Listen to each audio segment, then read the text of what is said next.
Това е една история, в която се смесват политика, религия, език, писменост.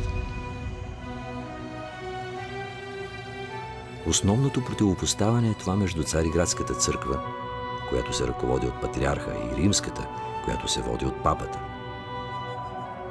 Един такъв натрапен на българите култ към светите братя. Те нямат нищо общо с България. Абсолютно нищо общо. Държавата е една – Римската империя, а църквите още не са разделени на източно-православна и католическа.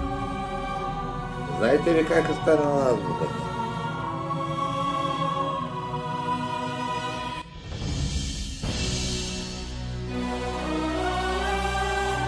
И когато той дойде в Рим, самият папа Адриан излезе да го посрещне с всички граждани, със свещи в ръце.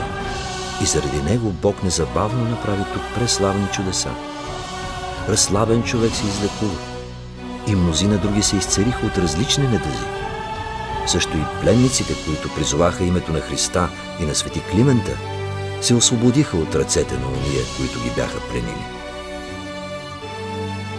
Успехът на мисията е пълен. Славянските богослужебни книги са тържествено благословени от папата.